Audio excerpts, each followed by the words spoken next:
अभी डायबेक्सी के बारे में आपने बताया कि डायबेक्सी में बहुत 40% प्रोटीन ही है। जी मेरे माइंड में ये क्वेश्चन आ रहा है, बड़े बड़े ब्रांड्स लाइक आशीर्वाद आटा जी। काफ़ी सालों से चलते आ रहे हैं, वो इस मार्केट में क्यों नहीं एंटर हो रहे? देखिए मैं आपको स्टोरी बताता हूँ कि जी। जब ये IBM एक बहुत बड़ी कंपनी थी और सब कंप्यूटर मेन फ्रेम सब ये सब बना रहे थे, तो सडनली ये HP और जो ये माइक्रोसॉफ्ट ये सब कहाँ से आ गए? ये इन लोगों ने कैसे? क्योंकि जो विज़न जो मार्केट में दिखाई देता है, जो बड़ा जायंट है, उसे कई बार वो दिखाई नहीं देता।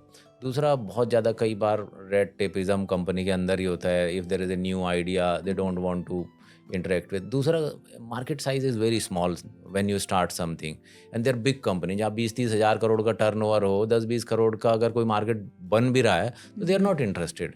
दे will be interested when the market becomes कि 500-600 करोड़ का हो गया, तो देन दे आर इंटरेस्टेड कि अच्छा ये मार्केट में कुछ है, नाउ विल डू इट। सो बहुत जो ज़्यादा बड़ी कंपनीज होती है वो इनोवेशन नहीं कर पाती।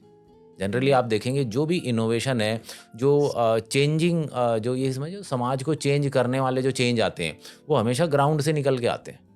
कभी भी बड़ी कंपनी को बड़ा इनोवेशन नहीं करते, तो उनकी गलती नहीं है। और हमेशा बिजनेस वर्ल्ड में ऐसा ही हुआ है कि जो ग्राउंड ब्रेकिंग, जैसे अमेजोन का देख लीजिए, हाँ जी। Walmart was the biggest company. इतने वेयर हाउस, इतना इंफ्रास्ट्रक्चर, इतना प्रोडक्ट था उनके पास में, but still Amazon became the biggest retailer in the world.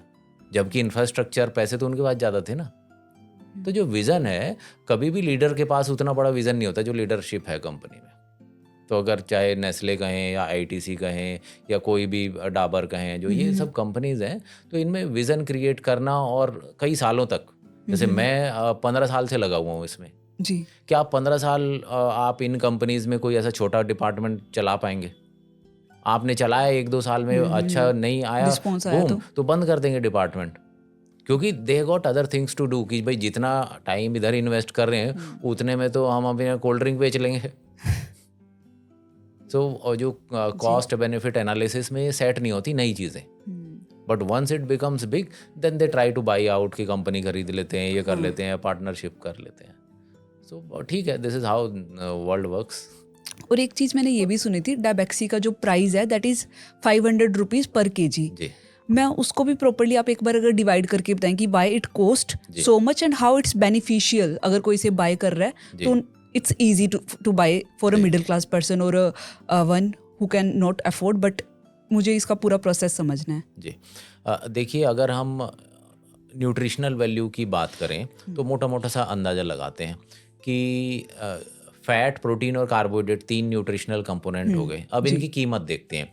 Fat, जैसे घी तेल आप ले लीजिए, तो तेल हुआ तो 150 रुपये 200 रुपये किलो हो गया, जी। घी हुआ तो 500 600 700 रुपये किलो हो गया, राइट। है ना।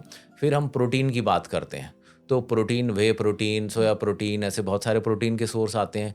तो कीमत की बात करें तो 1000 रुपये किलो, 1500 रुपये किलो, 2000 रुपये किलो, 4000 रुपये किलो, ये प्रोटीन की बात होगी। जी।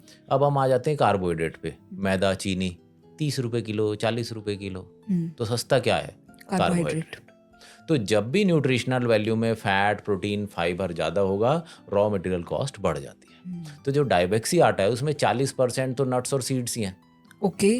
तो जब 40% नट्स एंड सीड है, 40% उसमें प्रोटीन है। तो जब प्रोटीन कंपोनेंट आप यूज़ करते हैं, नट्स एंड सीड्स यूज़ करते हैं, तो प्रोडक्शन कॉस्ट ऑटोमेटिकली बढ़ जाती है। और इसका एडवांटेज क्या है कि भाई ये शुगर स्पाइक नहीं करता। तो कॉस्ट इसलिए है क्योंकि रॉ मटेरियल कॉस्ट है, जी। और बेनिफिट है तो इसलिए कंज्यूमर है। तो एक स्पेसिफिक पर्पस के लिए बनाया गया है। भाई ये पर्पस है। मान लीजिए एरोप्लेन है, अगर वो नहीं उड़ता तो बेकार है एरोप्लेन।